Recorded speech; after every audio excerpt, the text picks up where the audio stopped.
Hi, sorry about that, Marco. Welcome, guys, to this week's fantasy recording. Marco was asleep, or maybe it was just put to sleep after that Europa League result, but we're not gonna get into that because this is fantasy, ladies and gentlemen. We're gonna talk about the headaches that fantasy is gonna give us with a new triple game week, the first time in 15 years that's happened in the Premier League in the fantasy game. Man United handed a triple game week after having the Liverpool match rescheduled for the following midweek, which means that after today's Europa League tie, they will play Sunday, Tuesday, Thursday. Villa, Leicester City, and Liverpool. Marco, how are you thinking on planning to navigate this triple game week? Easy. I'm getting rid of all my Man United players. You're what? Yes. Wait, you're what? And when I say all, I just mean Fernandez. You're getting rid of Bruno. I'm getting rid of Bruno. Why The keep? only triple game week in history, and you're getting rid of Bruno. I mean, look, the world has been conspiring against me from the beginning of this season. Okay. Tinfoil hat. And I think it gives everybody a better shot if I don't have a Man U player. Specifically Fernandez. If I don't have him, he might score. Okay. So I'm doing you guys a favor. Okay. Now, it's one hand washes the other. I get rid of Fernandez. I bring Bale in, which is a hat trick player. He scored a hat trick last week. He also has 2 games, if I'm not mistaken. Or No, one. they just play Leeds, but the important thing I think you meant is that they don't blank in the That okay, following game week yeah. 36. So I mean, yes, it's not a triple, but it's a player that's guaranteed me at least some points, mostly because Spurs are going out there to fight their way into the top 4 versus Man United are in second place, have 3 matches. They're going to have to rest players because they have a final to fight for.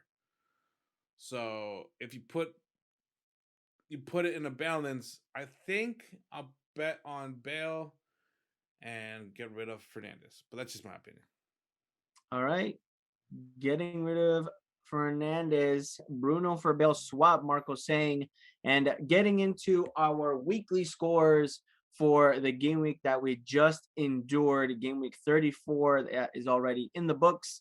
Some pretty quick housekeeping as a reminder for everyone. You can catch us on all your favorite podcasting platforms, be it Spotify, Apple Podcasts, or Google Podcasts, by searching Benchwarmers FC. You can also watch us on YouTube, Marco, by searching Benchwarmers FC TV.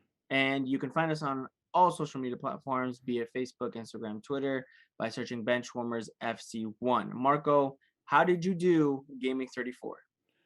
Oh, bro. I don't even want to open the app. I'm not going to lie to you. I had high hopes. I'm not going to lie. I had hopes. I had high hopes in certain players doing certain things for me, specifically Kane. Nothing. Okay. Didn't even touch the ball. And if he didn't do anything with it. And I captained him. And Bale scored 3 goals. And Salah scored just 2 of them. So that bit me in the ass. Perfectly fine. I was hoping me having 3. No, sorry, not 3. 2 Liverpool players, and Man U having a big game this week. Liverpool will do something. Man United fans decided no, we don't want them to play. So fuck you. All right, cool. I brought in Dallas, who has been doing phenomenal this year. Never had him in my squad. First time in, 1 goal, 1 point. 1 point. Great. Diaz was benched, and Saka didn't even play. So thankfully, Iheanacho had an assist, and I believe Watkins had a goal. Watkins, sorry. Yes, Watkins. Yes, he did score. Plus a clean sheet from Mendy gave me a total of 28, which is still 10 points below average. Yikes. So if you ask me how my week went shit.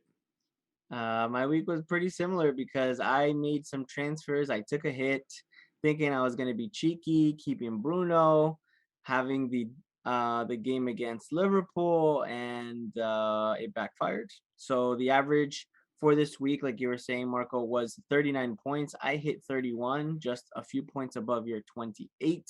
It did it did all go downhill for me because Alexander Arnold did not play, and Aspi, who is a complete dead weight because he's not played in three of his last six matches. So he's literally missed half of his last six matches. He hasn't played anything. He hasn't done anything. He has a blank. He has a 0 and then a blank against Brighton, blank against Fulham, 0 minutes. He has a grand total of 8 points in between. Absolute disaster. And I had to auto sub for Cody and for Stroud from Leeds. Stroud from Leeds. So 31 points. It's not the greatest. My transfers didn't really work out well. I went on a punt for Pereira, and I'm gonna shout out my friend Gat for letting that completely blow up in my face because Pereira didn't do anything at all. And then also having the two Leicester men didn't do any good for me either because Vardy just he just decided not to show up. And that game against Southampton, that 1-1 draw, being up a man for almost 80 minutes is ridiculous that they tied 1-1. But again, hats off to Southampton because you also have to recognize that they did well. Hoping Saka would be on versus Newcastle because Arsenal have a good they have a good record against Newcastle. They won 2-0, and this fool was rested for the Europa League tie today, and Arteta screwed me over. So right now I have a bit of difficulty on doing, I guess, even thinking of what to do. Not having Bale scares me for the rest of the season, to be honest. I'm kind of regretting letting go of Salah for this getting Vardy into my team. He's only gotten, I think, 4 points total because I don't believe I had him when he scored 10 against West Brom. So that hasn't been great either. It's I'm feeling you. I'm feeling you, Marco. It's been a disastrous end to the season. But we're here to help you out in the best way that we can. Disclaimer, disclaimer, disclaimer to select the correct players. And we're going to look at the watch list right now. I have my transfers up, my watch list out, and it's very clear, very easy. I'm going to leave it very easy for everyone. The main players on the watch list are going to be the United boys. Man United with their triple game week, like I had mentioned earlier in the episode, first triple in 15 years in the Prem. They play Villa, Leicester, and Liverpool away, home, and home. Not the easiest matches, but Marco, you were gonna say? If you were to pick one player, doesn't matter the points, doesn't matter the average, doesn't matter anything, that you would guarantee me will play all three games, who would it be? Maguire. Maguire. Maguire, because Maguire is one of, I think, just a handful of players in the Premier League that have played every single minute. The other one that I can tell you off the top of my head is Ollie Watkins. Okay. Yeah, look at that. 90, 90, 90, 90, 90. Actually, I can let me go to all players just so I'm not selling you smoke. And I can organize this by minutes played. Of course, the goalkeepers are going to be up there, but let's Yeah, see but we here. know that De Gea hasn't played every single game. I'm sorry? I said yes, the goalkeepers would be up there, but I know that De Gea hasn't played every single game. Yeah, right. De Gea hasn't played every single game. Yeah, Maguire's played every single game. Let's see. Anyone with 30, 60. Hoybier has played every single game. Soucek, yep, 90 minutes all the way through. Let's But see that who doesn't else. mean that it would happen now. So I understand And Maguire. Do you and think Ollie there's another Watkins. one? No, no, no. Ollie Watkins. For your triple, for the Man United triple, Yes, for the United triple, the if you player. had, so aside from Maguire that you already said, do you think there will be another player that play all three? I'm assuming De Gea will be one of them. Uh, no, I think Henderson will play all three matches. Really? I think Henderson will play all 3 matches. I think De Gea is going to be exclusively saved for the Europa League, and that's it. Actually, today, this isn't a Europa League review, but today he had some pretty nice saves. He had some pretty good reflex saves. He had decent ones. I mean, he did They like they three did goals lose. in, They but did lose 3-2, and the scoreline could have been higher, honestly, because the defending. I believe that they were just checked out. They didn't want anything to do on the pitch. They knew that they were going to go through, so they were definitely a bit lazy and lax. It's no excuse, but it was pretty pedestrian defensively. But yes, back to the question. De Gea, I think, is going to be reserved specifically for Europa League, and Henderson's going to be the number one. I think Wan-Bissaka has missed 1 match all season. Yep, it looks like he's missed 1 match all season. okay. 2 matches, sorry. He missed the first one against Palace, and he missed the mid-season game against Leicester City, actually, which was 2-2. So yeah, those are the names I'm gonna give you: Bruno, Maguire, and possibly Shaw. Those are the 3 names that I can give you that will be guaranteed to start all 3 matches. I think Bruno may be rested early in 1 match. Maguire, I believe, and I would put money on him being 90 minutes for all 3 games. Whether he gets clean sheet points is a different story, because against the 3 opponents that we're playing, I believe all of them we conceded. So Aston Villa, we conceded early. I remember that one. We won that 2-1. Against Leicester, obviously, that was a 2-2 draw. And then Liverpool's the only one that was 0-0 in the first go ahead early in the season. But I don't see the benefit of getting someone like Maguire. There are people that are advocating for it, and I'm saying it right now. As my own tip, for my own sake, maybe I completely shoot myself in the foot and he scores a goal somewhere in those 3 games, but I haven't seen him get anything as far as aerially. I think honestly, a player like Shaw, you would be better off with having. And the only reason is literally because he has the odd assist or goal here and there. He hasn't provided an assist in his last, I think this is 10 games, 3, 6, 9, 10. Yeah. His last assist was against West Brom. So it's not the greatest, but he scored against City. He got a 9-pointer against West Ham. And essentially, if United get a clean sheet, typically Shaw is among the bonus points, which is a big thing because of his chance creation. So, Marco, that's a great way to segue into some of the questions for the game week. What United players would be worth having? I would put my money if I could get 3 players. The only reason why I'm against tripling up is because United blank literally in the next week. They do not have a match in game week 36. So the 3 players that I would pick would be Shaw, Bruno, and you can have your choice. I know I said 3, but your choice of Cavani or Greenwood. I'm looking at the price predictor, and it's saying things like possibly Rashford might go up, Wan-Bissaka might go up. It's not completely 100% accurate, but just seeing names like, Rashford when Rashford hasn't played consistently. He hasn't gotten good minutes because he's been hurt. His last 4 matches, 71, 71, 83, 85. He scored a goal against Brighton and then an assist against Burnley. I don't know.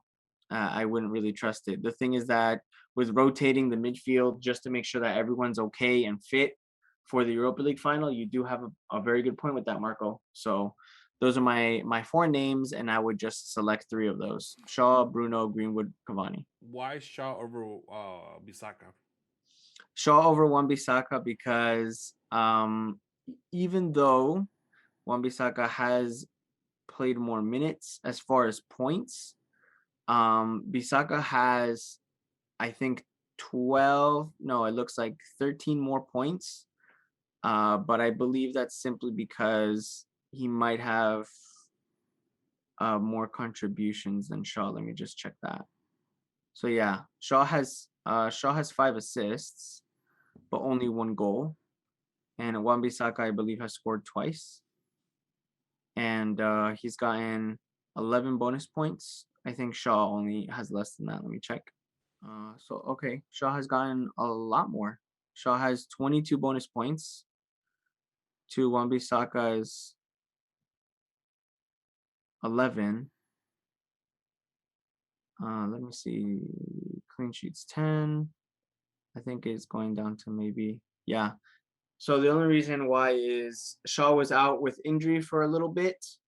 And during that, Wan-Bissaka got 2 more clean sheets than he did. So I wouldn't pay attention to the fact that Wan-Bissaka has a higher points tally right now. I think just the chance creation that Shaw has had in recent weeks, where it's rivaled really good players like Trent. I think Shaw is probably a player that would be pretty much heavily involved, especially with the chance creation. I'm heavily considering of doing a swap from Aspi to Shaw and just leaving it like that. I think that would be a decent swap. Okay. But moving forward, Marco, looking at your squad, I have it pulled up right now. You said you're doing Bruno and Bale. If there's one more transfer that you can do, what are you looking at? I might consider bringing Shaw in. Maybe take out Diaz. Diaz only has 1 game, if I'm not mistaken. That's right. It's a hit or miss. I am tired of Pep Roulette.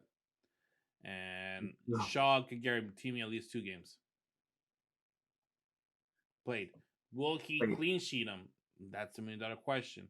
yeah. But the question also is, will he help out, score a goal, or even assist, or score a goal himself? That's also very high. So I'll rather take my chances and bring in Shaw. And even if he plays 2 out of the 3 games and assists 1 goal, I feel like I got my points back. So Bale and Shaw are definitely, I'll take a hit and make the transfer.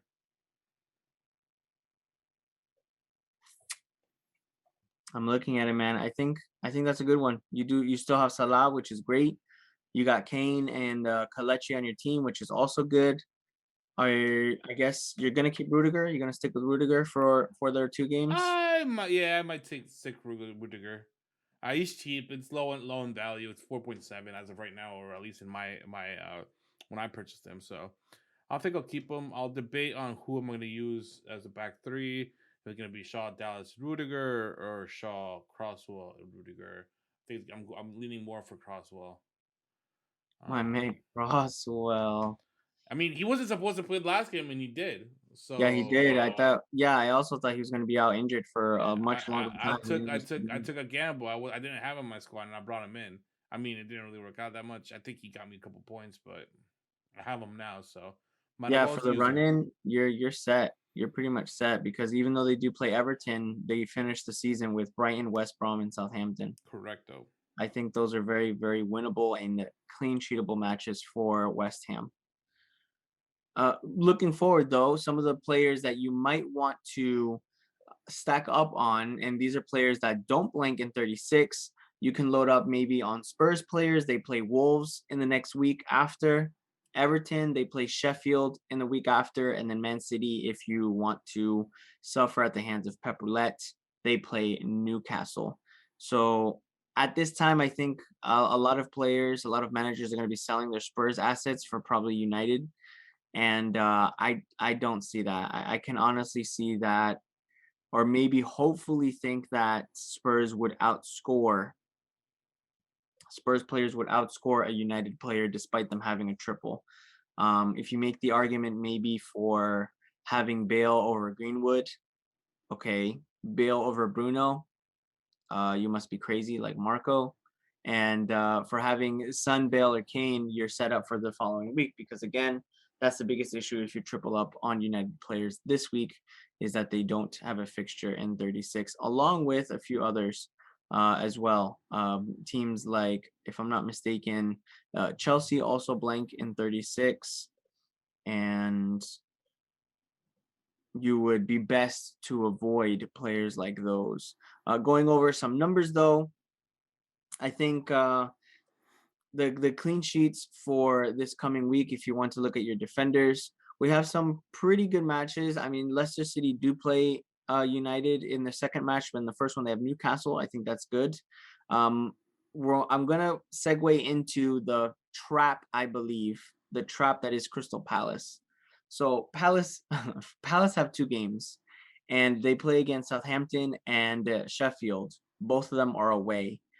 I think the thing here to consider is that Palace have been, I think, joint worst, if not the worst team for attacking numbers. And I'm talking about things about shots on target, XG, what have you. They've been terrible. So to invest in someone like probably a Benteke or Zaha, definitely do it at your own risk. We did see Zaha get an odd goal this past week. He scored in the week prior. Sorry, it was against Leicester. He got that goal assisted by Eze, and it was 2-1. It wasn't enough for them. They played City, which kept them 2-0. I think honestly that was just City deciding to keep things on second gear and not going to fifth and demolish them. Who would we want to pick from Crystal Palace, Marco? If you're looking at it, Benteke or Zaha, which one fancies a punt? I don't know, man. That's a tough one. Um, Zaha has not been as consistent. Plus, he's been injured quite some time this season. Mm-hmm. Benteke is always a hit or miss. But I'm a horrible gambling man, so I'll go with Benteke. Benteke, 5.5. He's cheap. He doubles. He scored against Chelsea to get rid of their clean sheet, which I was very very happy about, much to the frustration of someone like Marco. But then again, against Leicester, nothing. Against City, nothing. Will they be able to beat teams like Sheffield and Southampton? They did beat Sheffield early in the season 2-0, and then just searching for it, they squeaked by Southampton 1-0 at home as well. So can they be wins? I'm not sure. I think Southampton was showing a bit more resolve, especially grinding out that 1-1 draw against Leicester City. I believe that they could probably beat Palace. So I'm not sure how it's going to go for Palace. I think I would avoid it at all costs. I would avoid Palace absolutely, despite the fact that they have some pretty tasty and it looks like some very um, trap prone players like Ward, like Mitchell, like Zaha, like Eze, like Benteke. You do so at your own risk. I definitely wouldn't touch them at all. But moving forward to Chelsea assets. So the thing with Chelsea, Marco, you were saying it off recording, the challenge is that Tuchel's turnstiles have been just as frustrating as Pep Roulette.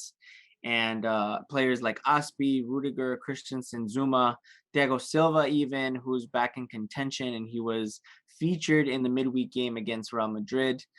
We're not sure of who's going to show up. So there's also the possibility of some keepers rotating, and we haven't seen that yet with United. I don't think that would happen, but Thomas Tuchel has already decided to bench Mendy for Kepa just because he did well in training. We've seen Matt Ryan take over between the sticks for Arsenal because Arteta wasn't too keen on Leno, or maybe he wanted to reward Ryan. I'm not sure, but the thing is that the rotation for keepers is a bit difficult to predict. So Chelsea had lost to City 3-1 in the league. They did beat them 1-0 in the FA Cup semi, but they lost to them 3-1. And then their second match, which is against Arsenal, Arsenal also beat them 3-1. So it's a very odd time for Chelsea assets. It's odd because we see players like Havertz doing well, Timo Werner actually returning, Christian Pulisic as well, Mason Mount scoring a goal against Madrid in midweek. I wouldn't touch the defenders, but the attackers are looking good too. Will Chelsea be able to turn around both games? The thing here is that Chelsea need to win. They need to win so that they have a better chance of already having the Champions League qualification wrapped up before the Champions League final with Man City. Will they do so? I have no idea. And that's I think that I fall short with trying to predict how Chelsea will do. Knowing which players, I know that Mount is someone that is some people are relying on to get at least 90 minutes in both of those matches, play 180. But again, I don't believe that Chelsea is that reliable. The other team that also has a double game week, we have Aston Villa playing against United and Everton. Everton playing against West Ham, and then the reverse of Villa. It's actually pretty funny the fact that they had just they essentially just played, and Ollie Watkins and El Ghazi with a great goal beating Everton. Calvert-Lewin with a header to my frustration because I've been done with Calvert-Lewin, and that goal basically started to get me doubting myself again. Looking forward for the captaincy picks and transfers for triple game week 35, Marco. You've already mentioned yours. I'm going to put up a question mark on mine because I'm not convinced yet. I have Saka and Pereira. I think I'm going to get rid of Saka because I can't rely on Arteta playing him enough. I thought he was going to have him We a can bit rely on more. now that he has nothing to fight for. Exactly. But the thing is that I don't need him there now. I want players that have been putting in hat tricks like Bale. So I think I'm going to downgrade Vardy. I might have to take another hit. I think I'm going to downgrade Vardy so I could spread out the funds and get Bale into my midfield. That would leave me with a mid of probably Bale, Bruno, and a few other mid-price players. And then up top, probably I'll stick with Kalechi, Kane, and maybe go a cheeky Cavani punt. I want to get rid of Aspi, but I feel like just because they have these two important matches, I think Chelsea are going to try a bit harder. So I'm going to give him one more shot, and it'll give me a good reason to chuck him on game week 36 since he doesn't have a game. I think those are the transfers that I'm going for. For captaincy, Marco, who you looking at for the armband in the triple? Honestly, bro, I have no idea who I want to pick. It's way too hard. I could put it on Shaw, but that's doubtful. I don't think I'll put it on defender. I could put it on Salah. Another one that I don't know if I would want to do, even though he plays against Southampton, but they play against Man United. Mm-hmm. Um, I would put it on Bill, but they only have one game, which is against Leeds, and Leeds have been looking decently. Um, Well, here, let me help you out because my first shout for captaincy, despite them not having a double or a triple, is going to be Human Son because Human Son scored a big 13 pointer against Leeds. They beat them 3-0 at home. Now, to your point, Leeds are a different animal when they play at Ellen Road. So, correct. Spurs playing away, I think that definitely affects it a little bit. My second, though, even though you're getting rid of him, I'm sorry to say, I think Bruno. I think Bruno is a great captaincy pick, along with whatever attacking Manchester United player you might pick up. It could be Rashford, it could be Greenwood, it could be Cavani, whoever. I think they're a fair shout for captaincy. Putting it on Shaw or Maguire, I don't think so. I don't think it's going to be very defensive minded as far as keeping clean sheets. Especially looking at how they played today. They looked fatigued. They looked tired. They looked kind of winded.